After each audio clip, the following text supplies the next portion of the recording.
Yo, what up guys? Another day, another Clan War League content. At nandito na tayo ngayon sa last day ng Clan War League. Nandito ulit tayo sa multiple accounts ko. Sad to say, mukhang malabo kami ma-promote ngayon pero susubukan pa rin namin. Natalo kasi kami last day, yung round 6 namin. Ito yung result. Dito lang kami sa isang round natalo. And ang laking bagay nun. Dahil sa pagkatalo namin yun, bumagsak agad kami dito ng pwesto. Pero titignan natin, tatapusin ko muna yung mga attacks ko dito and then ipa-fast forward ko na lang para makita niyo yung result ng ending. So tara, banatan na agad natin dito itong number 6. Uy, common base. Okay, ready na yung troops ko dito. Gagamit tayo ng Mass Dragon Riders with Mass Totem Spells. Double check ko lang. Sige, sana kayanin. So tara, subukan natin. Let's G. Dito natin i-drop yung RC para makuha din natin yung monolith. Okay, gamitin na natin yung Rocket Spear Seeking Shield. And then si Queen and Siege Barracks dito sa taas. Gamitin ko na rin. Drop na natin dito yung Giant Arrow and Siege Barracks. Drop ako dito ng Totem Spell. Pang distract lang. Drop tayo ng Minion.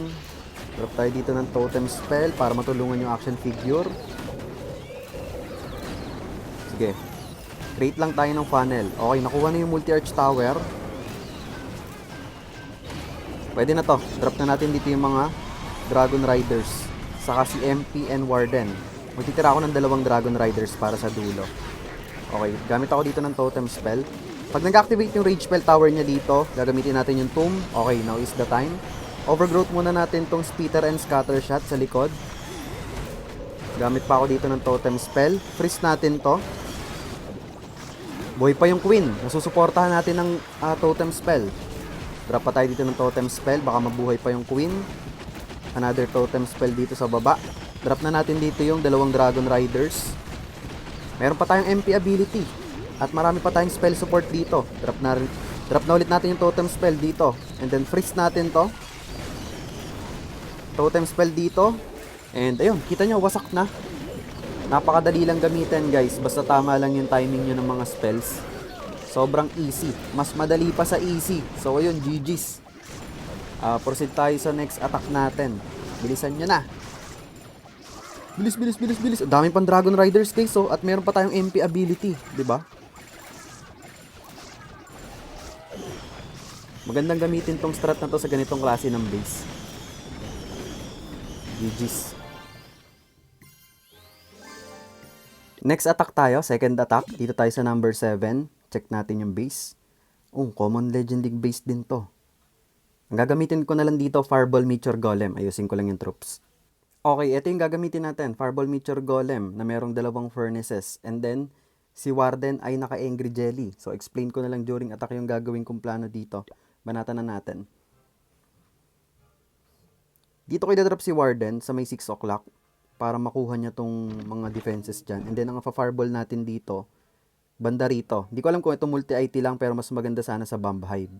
Pero kakain lang to ng malaking oras, pero tignan na lang natin. Sana hindi tayo ma-time fail. Okay, G. Drop muna tayo ng balloon. Baka may traps. Archer, wala. Okay, drop na natin si Warden. And then, 4 na healers. Aalalayan natin to ng Rage Spell mamaya pag malapit na sa Monolith. Or kung abot na siya ng monolith dito. Drop natin yung 2 furnaces dito.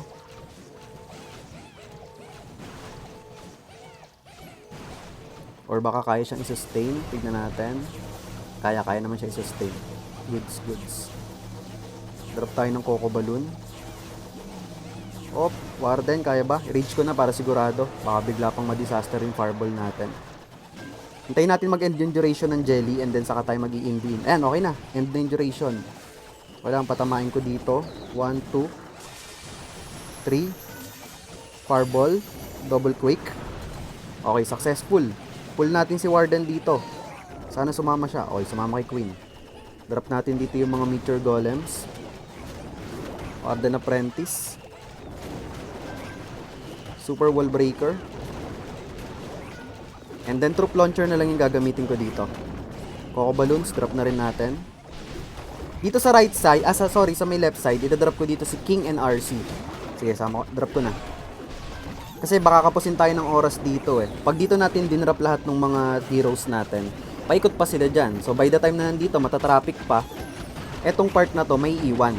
So maganda, dito na lang natin si BK saka si RC. Sila na bahala dyan. Drop na lang tayong totem spell pang distract.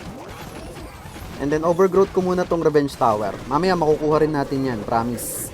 May promise po. Gamitin ko na ability dito ni RC. Para maklear na natin itong mga defenses dito. Aabot pa si King dyan. Sa dulo. Advance na natin yung poison spell dito. And then pull natin kung ano man laman yan. Wala. Lumabas na ata. Pero sige. Goods na yan. Hindi ko napansin. Baka hindi ko lang napansin. Sige. Drop ako dito ng totem spell sa Revenge Tower. Uy, nasa tabi si Warden ha. Gamitin ko na yung ability ni Queen. Inbi natin si Warden. Gamitin ko na yung Spiky Ball. And GG na to. May sobra pa tayong spells guys. O yun. Nice. Last attack tayo. Last attack.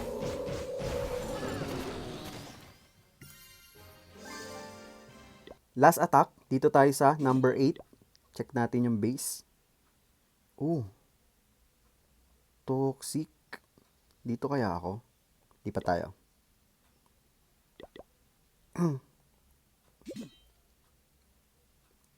Okay, last attack. Dito na lang tayo sa number 10.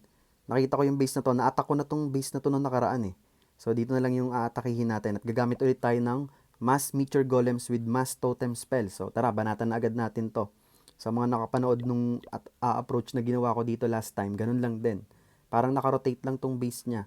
So, ang ginawa ko dito, nag-log launcher ako dito sa may right side para matamaan tong mga defenses dyan. And then, dalawang Earthquake spell para lumambot. Tapos, Giant Arrow ng Queen. Tapos, dito sa taas, si King, pang counter funnel, kasama si RC. And then, the rest ng Meteor Golems natin, dito lang. Tapos, susuportahan na lang natin ng Totem Spell. Okay, simulan na natin. Start tayo dito ng Giant Arrow para lumabas yung action figure. And then, Log Launcher. 2 quicks. Drop tayo ng Totem Spell dito, isa. Saka isang Meteor Golem. Si King, drop natin dito. And then, drop na rin natin lahat ng mga Meteor Golems dito. With Warden Apprentice. Warden na rin, sama na rin dyan.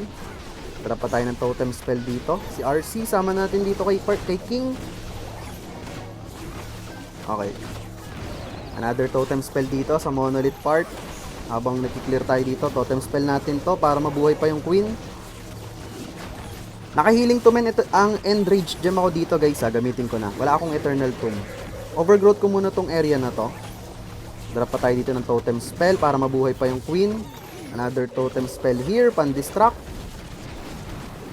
So, ingat lang kayo sa mga pagdadrop nyo ng Totem Spells. Huwag nyo spam ng spam. Kapag mayroon pa mga buhay na Totem Spell, hayaan nyo muna matapos or maubos yung buhay noon bago kayo mag-drop. Okay, gamitin na natin Rocket Spear dito ng RC. Drop tayo ng Totem Spell dito sa likod, pang-distract. Si King, ang ganda ng ginagawa niya oh. Siya yung umubos dito sa buong left side. And ang dami pa natin sobrang spells dito na pwedeng gamitin. Pero hindi na natin magagamit. So ayan. Ito rin ang isang advantage kapag medyo kabisado mo na yung base na atakihin mo. Kung paano mo siya na 3-star before, pwede mo lang din ulitin yung strat at yung same approach na ginawa mo doon para ma 3-star ulit. So ayan, GG's. 3 out of 3 attacks tayo dito sa Aki Clan. Ipa-fast forward ko na lang mamaya. Hindi, ipa-fast forward ko na ngayon yung magiging result. So tignan natin kung may pag-asa pa itong ma-promote or bawi na lang next one. At ayun na nga guys, fast forward tayo. Na-promote na ang Aki Clan dito. So welcome sa Champion League 3. Nakuha natin yung top 1 dito sa Aki Clan. So congratulations sa Aki Clan. Shoutout sa inyo guys. Congratulations. So lipat tayo. Okay, next and last attack dito sa Hashira Clan Extension. Last attack ulit tayo dito pero this time hindi na 3-star or lose. Panalo na agad to. So sure na ang promotion dito ng Hashira Extension Clan. So congratulations na agad. Wala na, hindi na makahabol ng second. So malaki na yung lamang. Matik, panalo na rin tong round na to. So congratulations na agad. Banatan na agad natin to. Etong number 6 na lang yung natitira. At ang gagamitin natin dito ay RC Walk, Meteor Golem Smash. Tapos yung RC natin dito ay naka-haste vial spell. So tara, samahan nyo ako. Banatan na natin to, Lods. Let's G. Hindi ko alam kung magtatagumpay tayo dito pero wala kasi masyadong magandang value yung fireball dito and medyo mahirap yung patting. Kaya naisip ko dito, pag dito kasi ako nag-fireball, medyo magulo yung patting eh. So naisip ko, RC Walk na lang. baka sakaling makuha natin yan eh. Makapag-funnel pa tayo ng maganda. So, dito tayo mag-start ng RC sa taas. Okay, G. I-advance ko tong Inbi natin. Single cycle lang muna. Gusto ko makuha tong scatter shot sa gitna eh. Pero tignan natin kung may chance tayo makuha. Okay, single cycle pa rin. Ay, may Tesla, patay. May Tesla, yun, buti na lumiko dito. Sige, goods yan. Single cycle pa rin. Okay, so far so good. I-inbi ko tong air defense para matik pumunta na siya dito. Para sigurado lang. Ayun, okay tayo dito. Pop ko na yung haste vial niya. Okay. Okay, ang ganda pa ng makukuha value dito. Makukuha ba na? Hindi, recall out ko na to. Para sure ball. Tapos dito tayo sa may Town Hall. Drop muna natin dito si King. Ayun, Nature Golems. Healers. Si Warden, sama na natin. Okay. Wait muna natin. Dito tayo mag-e-entry sa may Town Hall part. Nako, nadi-distract pa. Okay dyan, dito na tayo guys. Bilisan nyo, wala na tayong oras. Tayin-tayin ko lang konti. Wait lang. Ito traffic pa. Wait natin sila. Okay, drop na natin yung iba dito. Si RC, sama na natin dyan. Coco Balloon, Drop Launcher. Si King. Saan kaya si King? Sige, dito na yun. Matic. Kailangan pa ba ng... Wala, ha? Sige, gamit tayo dito ng totem spell pang destruct sa Revenge Tower. Okay, goods pa tayo. Mahaba pa yung oras natin. Maganda yung pating natin dito. Let's G! At maganda dito, meron pa tayong Eternal Tomb, di ba? Gamitin ko na ba? Gamitin ko na para hindi mategi yung RC natin. May inbi pa ako sa kanya eh. Pero sige, gamitin ko muna yung overgrowth spell sa Monolith. Tapos inbi ko muna yung RC dito! Late na ako! Aray ko. Slow hands. Sorry na agad. Ang tanong, abot ba yung oras? Yun ang pinakatanong. Nasa gilid kasi sila. Guys, ba't nasa gilid kayo lahat? Ha? Buti na lang, may Nature Golem doon sa may scatter shot. Gamitin ko na ability ng Queen para bumilis. Ah! May CC troops pa. 30 seconds remaining. Aray mo. Aabutin ba?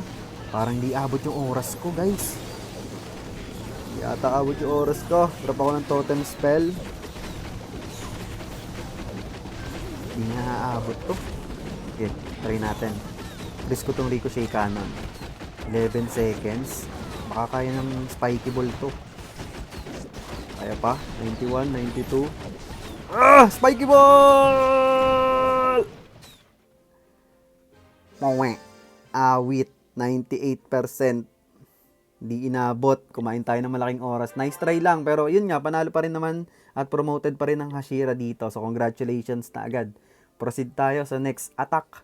Okay, dito naman tayo sa New Ground Clan. As of now, ongoing pa lang yung round 6 dito at wala pa rin talo. So mataas na yung chance na ma-promote nito sa Champion League. Kailangan lang manalo sa round ngayon, saka yung bukas. Isasama ko na rin dito yung round 7 mamaya. Ipa-fast forward na lang natin. So, meron akong 2 attacks dito at babanatan natin itong number 7. Ayan, ito yung base. At gagamit tayo dito ng Mass Electro Dragons. I-drag lang sa kalam guys. So, ito, sige, banatan na natin. Paliwanag ko sa inyo mamaya. Ano to? I-drag with Clone Super Yeti. Let's G. Banatan na natin. I-drag lang sa kalam, boss. Game. Let's G. Drop muna natin si RC dito. Ay, dapat pala si RC yung naka-Phoenix. Makuha ko kaya yung Monolith. Hindi ako sigurado. Pero bahala na. Okay, gamitin natin dito yung Rocket Spear Seeking Shield ni RC. Kailangan makuha niya yung Monolith. Boss! Boss! Hindi nag-inbi. Hindi ko natapos yung spear. Sabi ko na eh. Dapat ano na lang ginamit ko eh. Phoenix kay RC eh. My bad. O kaya gumamit muna dapat ako ng totem spell. Pero sige. Okay lang yan. We can do this. I-drag lang ang saka lang. Drop tayo dito ng Ice Golem. And then, Giant Arrow para mag-trigger yung Invi sa gitna.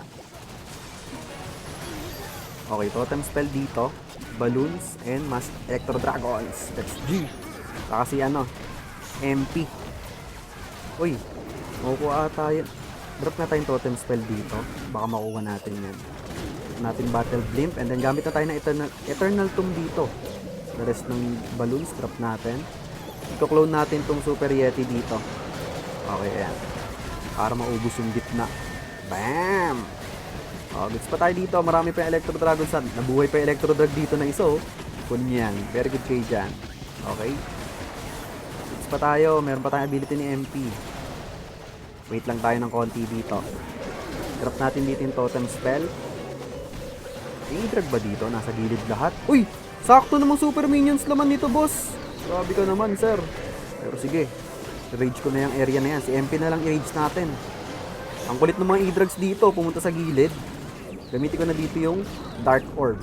Meron pa tayo ditong isang totem spell. Pan-distract sa dulo. Kaya natin yan. I-drag lang sa kalam. I-drag lang sa kalam, boss. Teka lang. Nasasaktan na pala. Nasasaktan na sila. Nasasaktan na, boss. Nasasaktan na, boss. Harap tayo dito ng totem spell. Abot pa kaya? MP. Galingan mo, MP. Ikaw ang bubuhat nito, MP. Hindi ko madrop dito yung ano, baby dragon. Ayan, game na. Drop natin yung Inferno Drag dito. Buti na lang! Guys, muntikan pa! Aray mo! Puro kalokohan kasi eh. Para ako nagswag ng RC dun ah. Para nakakadalawa or tatlong rocket spear pa lang yun, di natin natapos. Pero importante, na-3-star natin. So, ayun. Lipat tayo sa next attack. Okay, second and last attack dito sa round 6. Banatan na natin tong number 8. Hulaan nyo kung anong gagamitin natin dito. Hala! Nahulaan nyo? Siyempre, Electro Dragons pa rin. Kasi halos kamukha siya ng base na inattack natin kanina. So, ganun na lang din gagamitin natin. Tignan natin kung gaano kalakas ang E-Drag. So, let's G. Banatan na natin. Naka-life gem ako dito kay Warden. So, E-Drag lang sa kalam. E-Drag lang sa kalam. Paano nga ba gagawin ko dito? Hala, nakalimutan ko na. Hindi, sungkitin natin tong air defense. Tanggalin natin yung air defense. Uy, sakto. May tornado trap, boss. Ito tayo ng baby dragon. Tapos drop tayo dito ng balloon. Saka isang E-Drag. Si Queen, gamitin natin dito. Pang-activate ng yung dispel tower sa gitna. Siyempre. Okay, so far so good. Okay na tayo. Drop na natin dito. Balloons. E-Drag lang sa kalam. Balloons. Rage natin yan. Tapos, gamitan na agad natin Eternal Tomb. Tapos, sabay natin yung Battle Blimp. Uy, witches ba yan? Grabe, alam mong E-Drag. Ay, ayun. Tinamaan, boss. Uy, Battle Blimp. Mabot ka. Okay, clone natin and rage spell yung gitna. Bam! Pag di ka naubos dyan, dinaya, boss. Sige, freeze ko na to para shoot. Ay! Hala, hindi nga. Nalita ko ng freeze spell. Sige, drop ako ng totem spell. Ako, delikado pa tayo dito. Hindi, joke lang. May RC ako. Eto, papunta sa gitna. Joke lang yun, guys. Napakabako lang kayo. Gamitin natin yung Eternal Tomb dyan. Ay, Eternal Tomb. Natawag ton, Dark Orb. Pinapakabako lang kayo, sir. So, meron pa ako ditong RC to the rescue. At gagamitin pa natin dito yung Rocket Spear. Seeking Shield. Banatan mo yung Revenge Tower, boss. Oh, binanatan.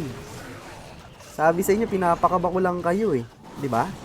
Kuha natin. May totem spell po, saka mapanlinis na troops. I-drag lang sa akalam, boss. Kaya lang i-drag ko pang ano lang eh. Pang Clan World League, Classic War. Naubos na agad eh, no? Pero pwede na yan. Ang mahalaga, 3-star. Okay, fast forward tayo. Punta na tayo sa round 8 dito. GG's. Bilisan mo na, RC. Akala ko maaabot yung town hall. Dapat nagdadalawang isip ako i-freeze kanina dito. That finrisk ko na pala. Naubos yung Super Yeti, yung Electromites. GG's. Fast forward. Ayun, fast forward na tayo dito sa last round. Dito sa New Ground Clan. Wala nang pag-asang matalo to, guys. So, sure na ang promotion nito papuntang Champion 3 League. Wala nang habol yung kalaban dito. Malaki na yung pondo namin sa taas. At meron ako ditong dalawang attacks ulit. So, banatan na natin to. Tapusin na natin. Banatan natin itong number 7. At ang gagamitin natin dito ay Fireball Meteor Golem. Kasi, Kasi bakit hindi? 'Di ba? Balatan na natin. Hindi, maganda kasi yung value ng fireball dito, guys. Ito. Makikita niyo yung X-bow dito. Pag tinamaan natin ng fireball yan, ubos lahat yan, boss. Ayun, nasa paligid na yan. Ilang major defenses yan, di ba? Kaya naisip ko agad, i-fireball na lang yan. Pero ingat tayo dito, baka may Tesla farm. So, drop muna tayo ng balloon. Warden. Healers. Kailangan natin patamain yung fireball sa X-bow. Pag hindi yan tumama dyan, aray mo. Ilang invis to? 1, 2, 2. Hindi. Hintayin na lang muna natin si Tatang para sigurado. Linisin niya muna tong ilang ibang defenses dito. Baka maligaw yung natin, bulalakaw. Kunin natin tong Archer Tower. Then 1, 2, 3 invis ang kailangan ko dito. 1, 2, 3. Fireball. Double quick. Bam! Tignan niyo yung value, guys. Solid. Sobrang juicy. Parang spicy chicken ng Jollibee. Okay. Dito na tayo. Sa baba. Tap natin dito yung Meteor Golem. Yan. Uy! Hindi pa pala buo yung crafted defense niya. Grabe ka naman, boss. Troop launcher yung gamitin natin dito. And then, Coco Balloon. Drop na natin. Super Wall Breaker. Uy! May Furnace. Poisonin natin. Tapos si King and RC mamaya na. Page muna natin tong part ng may healers para magbigay ng sustain. Drop natin si RC. Saan natin nag-drop? Ala, hindi ko alam. Hindi, joke lang. Dito natin nag-drop kasama si King. Okay, goods pa tayo dito. Drop tayo ng totem spell pang distract. Uy, kumalma kayo. Kalma. Matitegi agad yung totem spell natin. Another totem spell dito pang distract. Uy, yung RC natin low Kaya pa ba? Overgrowth ko nga muna to. Then gamitin ko na dito yung Rocket Spear ng RC. Baka hindi pa natin magamit. Tapos invi natin para sigurado.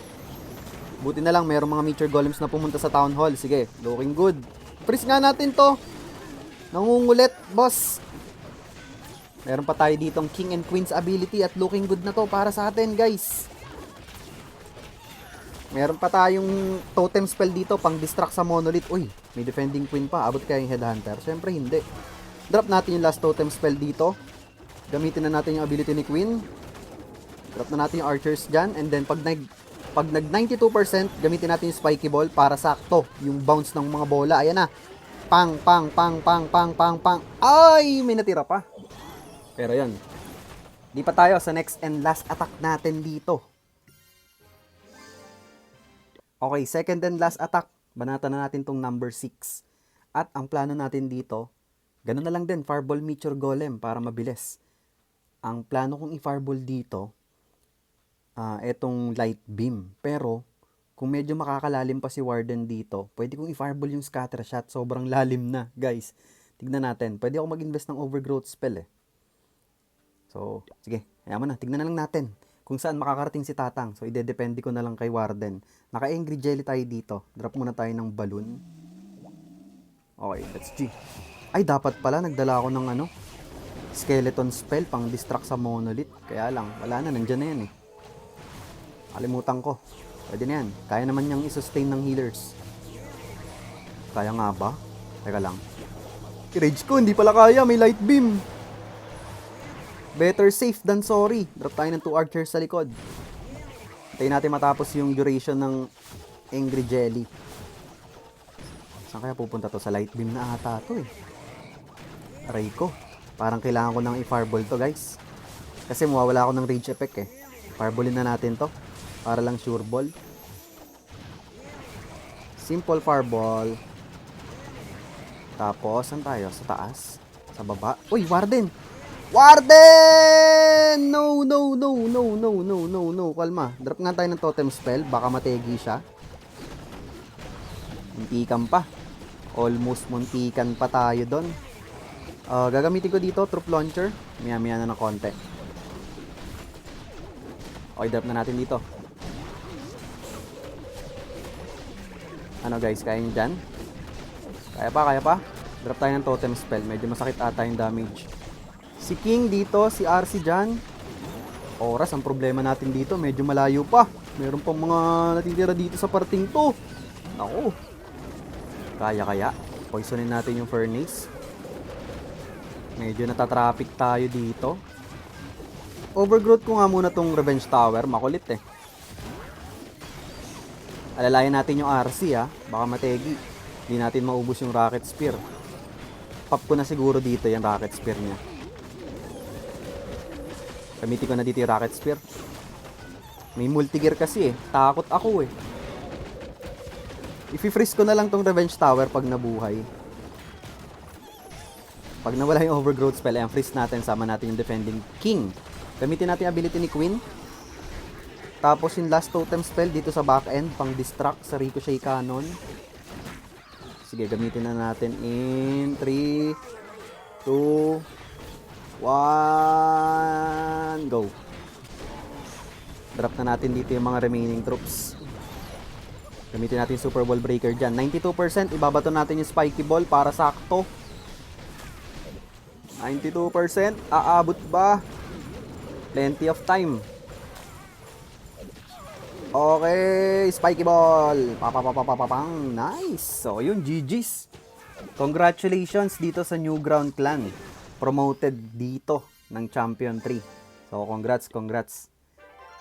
GG's, guys. So, ayun, hanggang dito na lang ulit. Kita-kits tayo next season for another multiple clan war league attacks sa sa multiple clans din. So, yun, GG's. Congrats sa mga na-promote.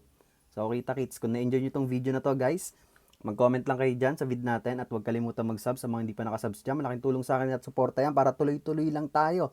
Okay? Peace out. Clash on. Brr!